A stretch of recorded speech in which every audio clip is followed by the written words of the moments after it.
नमस्कार. मी अविनाश केळवे. माझी पहिली कथा गुलाब याला आपण साऱ्यांनी जो उत्स्फूर्त प्रतिसाद दिला त्याबद्दल आपले खूप खूप आभार. त्याचवेळी अनेकांनी विचारलं होतं की तुमची पुढची कथा आम्हाला केव्हा ऐकायला मिळेल. आपल्या साऱ्यांच्या विनंतीला मान देऊन आज सादर करतोय आपल्या पुढे माझी पुढची कथा गुलाब भाग 2. प्रताप सरंजामेंच्या वासंतीला जाऊन आता 8 वर्षे लोटली होती.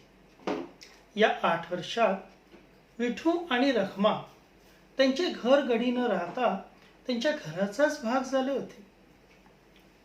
विठू आणि रखमानेच त्यांची काळजी घेतली होती. त्यांना हवं नको ते बघितलं होतं. आणि विठू रखमाचा कृष्णा तो तर प्रतापरावांच्या गळ्यातील ताईतच. अगदी प्रतापरावांनी बोलावं आणि कृष्णाने करून दाखवावं.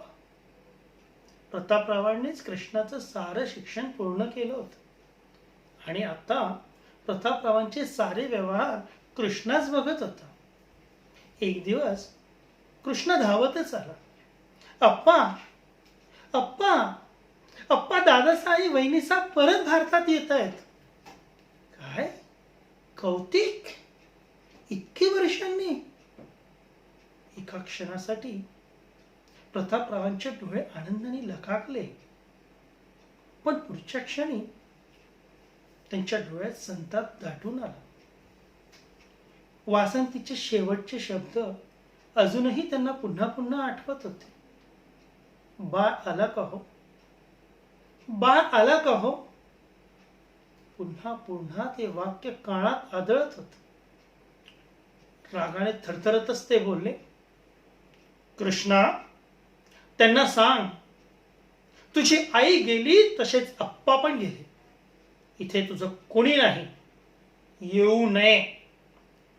अप्पा अप्पा, नका हो असे बोलू. इतके दिवसांनी दादासा येत आहेत. म्हणूनच आम्ही म्हटले येऊ नये.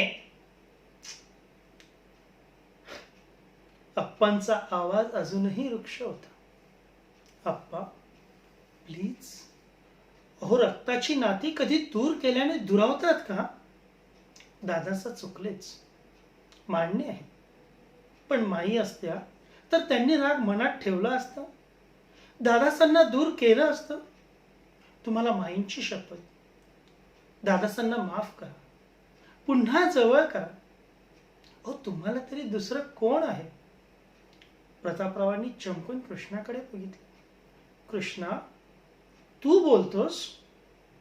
आपण बोलण्याच्या ओघात काय बोलून गेलो कृष्णाला कळाले. तो त्यांच्या पायाशी बसला. अप्पा, अहो, तुम्ही तर माझं दैवत. माय बापू यांपेक्षा जास्त माया तुम्ही लावली. तुम्ही माझा सांभाळ केला.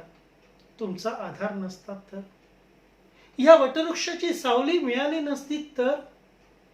कृष्णाचे डोळे भरून आले. प्रतापराव शांत झाले. त्यांनी कृष्णाला वर केलं. त्याला गळ्याशी लावत ते म्हणाले, कृष्णा, अरे, या विठू रखमा आणि तू सावरले नसते तर हा वटवृक्ष सुद्धा मुळात सकट उन्मळून पडला असता. आज प्रतापराव उभा आहे याचं कारण विठू रखमा आणि तू. होय पुरा, तूच. तोपर्यंत विठू आणि रखमा पण दिवाणखान्यात आले होते. विठू आणि रखमाने खूप आग्रहाने प्रतापरावांचं मत बदललं आणि प्रतापरावांनी कौतिकरावांना येऊ देण्यास मान्यता दिली. 1 महिना कृष्णा कौतुकरावांच्या येण्याची तयारी करत होता. प्रतापरावांच्या विरोधाला मनावर न घेता कौतुकरावांना काय काय लागेल याची तजवीज करून ठेवत होता. बघता बघता कौतुकरावांचा यायचा दिवस उजाडला. अप्पांना सकाळच्या गोळ्या दिल्या आणि त्याने विमानतळावर जायला गाडी काढली. विठू रखमाने आज मस्त पुरणपोळीचा बेत केला होता. मनात राग असूनही प्रतापरावांचं मन कुठेतरी कौतुकरावांना बघायला, त्यांना जवळ घ्यायला आतुर झालं होतं. प्रतापरावांनी आपल्या गाडीचा आवाज ऐकला आणि लगबगीने ते वरांड्यात आले. रखमा ओवाळीचं ताट आणि भाकर तुकडा घेऊन तयारीतच होती. गाडीतून उतरून कृष्णाने झटपट दार उघडले. आतून एक 6 फूट उंचीचा रुबाबदार सुटाबुटातला तरुण बाहेर आला आणि त्या पाठोपाठ एक सुंदर सोनेरी केसांची पाश्चात्य वेशातली तरुणी बाहेर आली. होय, ती प्रतापरावांची सून शालीच होती. भारतीय आई आणि अमेरिकन बापाची शामली शाली झाली होती. कौतुकरावांनी इतके वर्षानंतर प्रतापरावांना त्यांच्या अप्पांना बघितले होते. धावत जाऊन अप्पांना मिठी मारावं असं त्यांना वाटलं. तोच रखमाने त्यांना थांबवलं. भाकर तुकडा ओवाळला, औक्षण केलं. खरं तर प्रतापरावांना हा प्रकार मुळीच रुचला नव्हता. पण येताच वाद नको म्हणून त्यांनी दुर्लक्ष केलं. अप्पांना वाटलं त्यांचा बाळ त्यांना चरणस्पर्श करेल, ते पोटाशी धरतील, तो आईच्या आठवणीने थाय मोकलून रडेल, आपण समजूत काढू. पण तसं काहीच झालं नाही. कौतिक त्यांच्या जवळ गेला, दोन्ही हात त्यांच्या खांद्यावर ठेवले आणि म्हणाला, hi dad, how are you? Looking very weak, not taking care of your self, am I right? Prataprao स्तब्ध होऊन बघत राहिले. तितक्यात कृष्णच मध्ये आला. अगदी बरोबर दादासा, आता तुम्ही आलात ना, बघा सगळं ठीक होईल. घरगडी असलेल्या कृष्णाने आपला दादासा म्हणून केलेला उल्लेख कौतिकरावांना मुळीच आवडला नाही. कृष्णा, गाडीतून सामान काढशील का? कौतिकरावांच्या बोलण्यात राग जाणवत होता. विठू लगबगीने सामान काढायला गेला, पण कृष्णाने धावत जाऊन त्यांना थांबवलं. बापू, आत बघा की, मी आणतो ना सामान. शाली मात्र साऱ्या गोष्टी खूप कौतुकाने बघत होती. कौतिकराव येऊन आठवडा उलटला होता. आता कौतिकरावांना पुरते लक्षात आले की विठू आणि रखमाने घराचा पुरता ताबा घेतला आहे आणि प्रतापरावांचे सारे आर्थिक देणे घेणे हा कृष्णाच बघतोय आणि त्यांचे डॅड या तिघांवर सारे सोपवून निवांत बसून असतात. करोडोच्या संपत्तीवर फणा काढून बसलेल्या सापांसारखे त्यांना हे दिसत होते. पण अप्पांना सांगायचं कसं? त्यांना समजवणार कोण? दिवसेंदिवस हा विचार त्यांच्या मनाला कुरतडत होता. एक दिवस हिया करून त्यांनी अप्पांना सारे सांगायचे ठरवले. त्यांच्या डोळ्यावर पडलेले झापड आज त्यांना काढायचेच होते. आजच त्यांनी कृष्णाला नोटांची काही बंडल काढून नेताना बघितलं होतं. अप्पा, अप्पा, अप्पा, थोडं बोलायचं होतं. आर यू फ्री टू लिसन? काय आहे? आणि जे बोलायचं ना, ते आमच्या भाषेत बोला. आम्ही कालही कुणाचे गुलाम नव्हतो आणि आजही होणार नाही. प्रतापराव शांतपणे आराम खुर्चीत डुलत बोलली. अप्पा, अप्पा, हे काय सुरू आहे? इतके सारे घरात सुरू आणि तुम्ही निवांतपणे बघता. हु इज हिप्नोटाइज यू? हो, आलो तेव्हापासून बघतोय. कोण ही माणसं? त्यांनी आपल्या घराचा पुरता ताबा घेतलाय. सापासारखी आपल्या प्रॉपर्टीवर फणा काढून बसली आहे ती.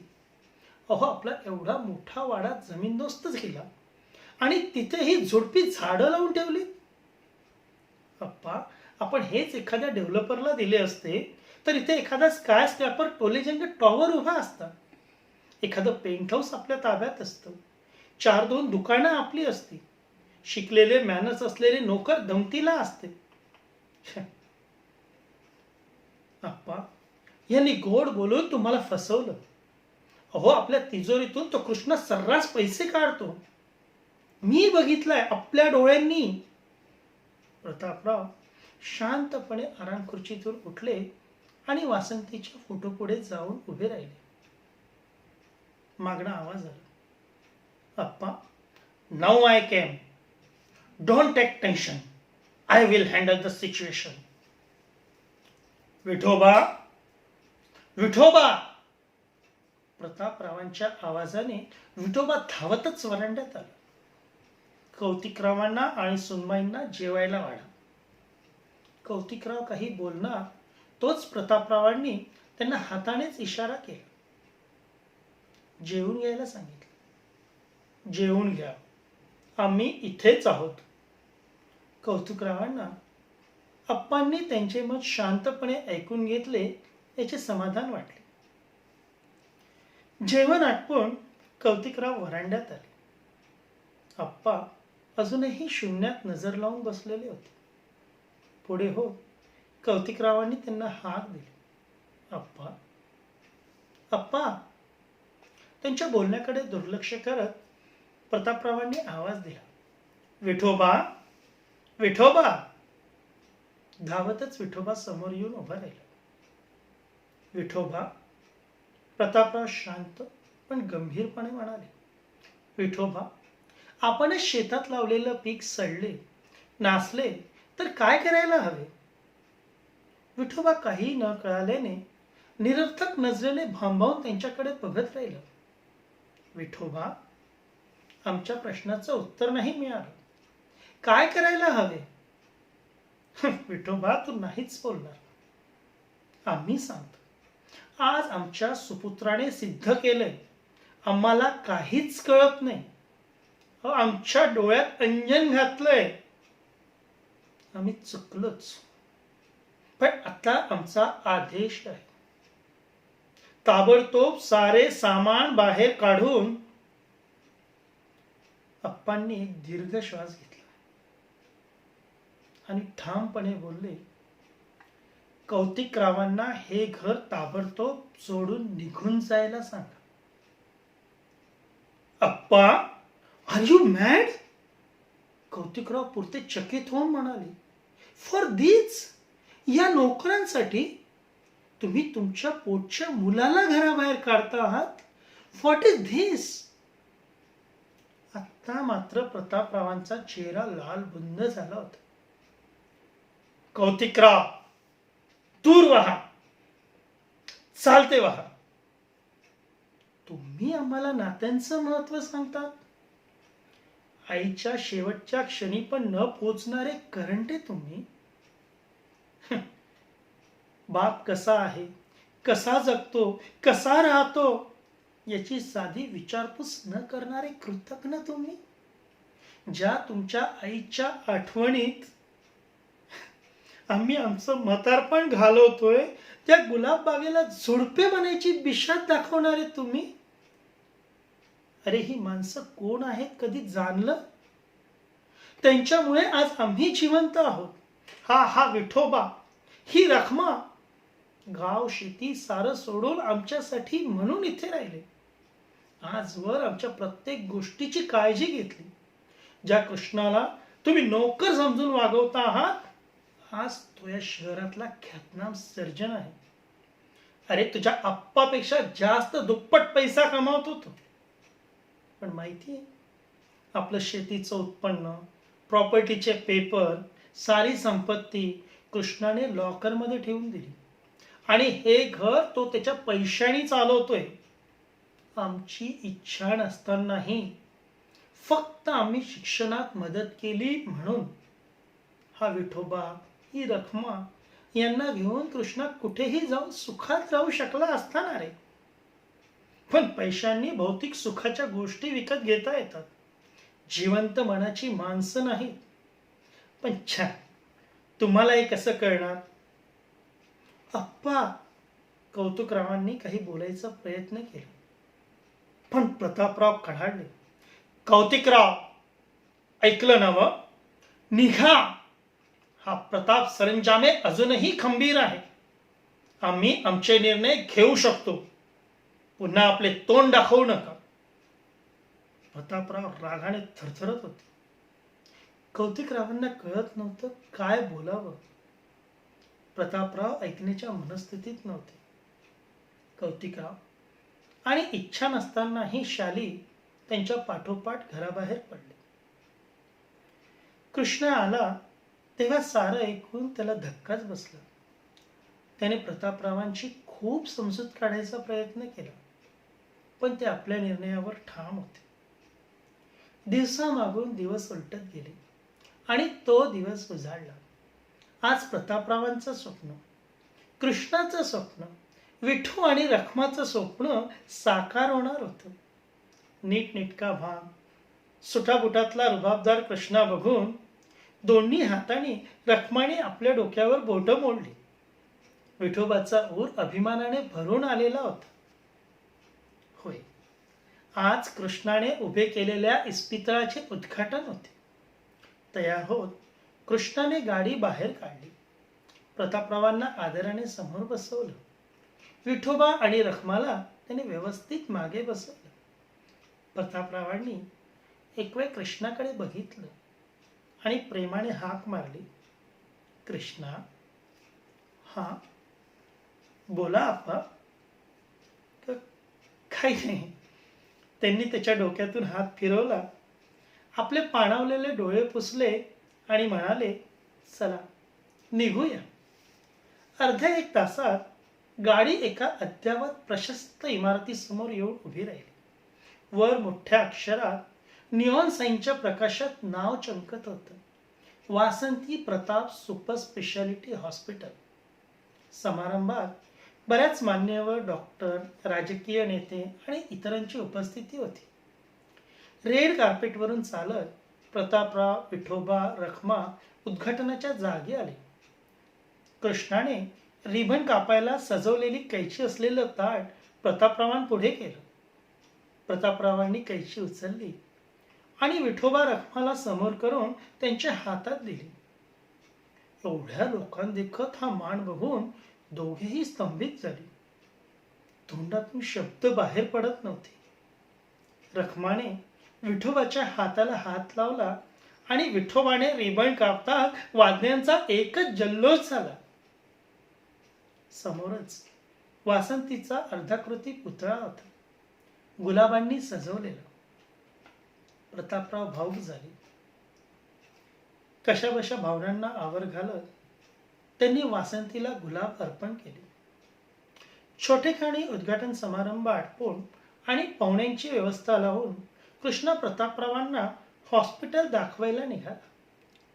ते अद्ययावत हॉस्पिटल, तिथली स्वच्छता, रुग्णसेवेची उपचार पद्धत, मशीन्स, हे सारं बघून त्यांचा ऊर अभिमानाने भरून आला. अप्पा, तुमच्यासाठी आता एक सरप्राईज आहे, असे म्हणत त्यांना तो लिफ्टने वरच्या मजल्यावर घेऊन आला. तिथे अत्यंत सुंदर अशा 3 कॅबिन्स होत्या. त्यावरील नेमप्लेट मात्र लाल रेशमी कपड्याने झाकलेल्या होत्या. अप्पा, कृष्णाने पुढे होऊन त्यांना त्या सरकवायला सांगितले. पहिल्या नेमप्लेटवरचा कपडा प्रतापरावांनी दूर केला. समोर सोनेरी अक्षरात लिहिलेले होते, डॉक्टर कृष्णा विठोबा आंबिले. दुसऱ्या नेमप्लेटवरचा कपडा प्रतापरावांनी दूर केला. त्यावर लिहिले होते, श्यामली कौतिक सरंजामे, मुख्य व्यवस्थापक. प्रतापरावांना हा वेगळाच धक्का होता. त्यांनी लगबगीने पुढच्या पाठीवरचा कपडा दूर केला. त्यावर लिहिले होते, कौतिक प्रतापराव सरंजामे, मुख्य प्रबंधक. अप्पांच्या डोळ्यातली आश्चर्याची जागा आता क्रोधाने घेतली. कृष्णा, हे काय आहे? या पवित्र वास्तूती नाचवणारी लोक का आणलीत? ते रागाने थरथरत होते. कृष्णाने त्यांना आपल्या केबिनमध्ये नेलं, प्यायला पाणी दिलं आणि लहान मुलासारखा तो त्यांच्या पायाशी बसला. अप्पा, माफ करा, आयुष्यात तुम्हाला न सांगता एवढं एकच काम केलंय. अप्पा, तुम्ही दूर केल्यावर मी दादासांचा खूप शोध घेतला. त्यांना खूप खूप पश्चाताप झाला होता. आपण अप्पांना दुखावले हा सल काही केल्या मनातून निघत नव्हता. असे आयुष्य संपवलेले बरे असा घाणेरडा विचार त्यांच्या मनात फिरत होता. सांगा ना अप्पा, प्रतापराव सरंजामींच्या मुलाने आत्महत्या करायला हवी होती का? अप्पा सरंजामींचे रक्त ते, आम्ही त्यांना खूप समजावलं. या प्रोजेक्टमध्ये त्यांना सहभागी करून घेतलं. अप्पा, दादासा आणि वहिनीसा यांनी दिवस रात्र एक करून हे हॉस्पिटल उभं केलंय. अहो, वहिनीसाने तर साऱ्या स्टाफची मनं जिंकून घेतली. दादासांचे वास्तू उभारणीतले ज्ञान, व्यवहार कुशलता सारं प्रचंड. आज त्यांच्यामुळेच हे सारं साकार झालंय. अप्पा, अप्पा मनातला राग सोडा हो. प्लीज, प्लीज दादासांना माफ करा. त्यांना जवळ करा. माईंच्या नावाने असलेल्या या वास्तूत आपण उभे आहोत. इथे राग, द्वेष, तिरस्कार, निंदा काहीच नको ना. मग प्लीज अप्पा, आम्ही भीक मागतो. दादासांना जवळ करा. प्रतापरावांनी वाकून कृष्णाला वर केलं. कृष्णा, अरे पोरा, कुठल्या मातीचं बनला आहेस रे? या प्रतापरावांचं किती जन्माचं पुण्य म्हणून तू आयुष्यात भेटला. जा, बोला कौतिक आणि सुनबाईंना. आतापर्यंत भिंतीमागे उभं राहून हा संवाद ऐकत असलेले कौतिक आणि श्यामला पुढे आले.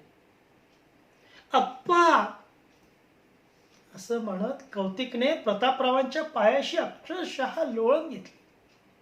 अप्पा, अप्पा माफ करा. खरंच खरंच आम्ही करंटे आहोत. आम्ही खूप खूप स्वार्थी होतो. पण अप्पा, अप्पा, आता आम्ही तसे नाही. खरंच तसे नाही. अप्पा, अप्पा, या कृष्णाने आम्हाला नवी दृष्टी दिली. स्वार्थाच्या पलीकडे जाऊन बघायला शिकवलं. अप्पा, आम्हाला पैसा नको, आम्हाला संपत्ती नको. फक्त आम्हाला जवळ कर. मला कौतिक म्हणू नका. आधीसारखेच बाळ म्हणा. बाळ म्हणा ना अप्पा. मी बाळच आहे हो तुमचा. कौतिकराव लहान मुलासारखे आकसोबोक्षी रडत होते. प्रतापरावांमधला बाप जागा झाला. त्यांनी आवाज दिला, बाळ उठ. आणि कौतिकरावांनी आणि प्रतापरावांनी घट्ट मिठी मारली. दोघांनीही अश्रूंना वाट करून दिली. ते दृश्य बघून कृष्णा, श्यामली, विठोबा आणि रखमा साऱ्यांचे डोळे भरून आले. थोड्या वेळाने, थोडे सावरल्यावर श्यामली पुढे आली. तिने वाकून प्रतापराव, विठोबा आणि रखमा यांना चरणस्पर्श केला. सारे खाली आले. खाली अजूनही फोटोग्राफर त्यांच्या ग्रुप फोटोसाठी थांबला होता. सारे वासंतीच्या पुतळ्यासमोर उभे राहिले. क्षणार्धात कॅमेरे क्लिक झाले आणि त्याच वेळी श्यामलीचं लक्ष वासंतीच्या पुतळ्याकडे गेलं. वासंतीच्या डोक्यावरून एक गुलाबाचं फूल अलगद खाली पडलं होतं. जणू वासंतीने या साऱ्या गोष्टींना आपला कौलच दिला होता. श्यामलीने पुढे होत तो गुलाब उचलून घेतला. कौतिकने कुतूहलाने विचारले, हे काय? श्यामलीने उत्तर दिले, माईंचा आशीर्वाद. आता हा गुलाब मी कायम माझ्या डायरीत ठेवणार आहे, शेवटच्या श्वासापर्यंत. धन्यवाद. आपल्याला कथा कशी वाटली जरूर कळवा. लवकरच भेटूया गुलाब भाग 3 मध्ये. धन्यवाद.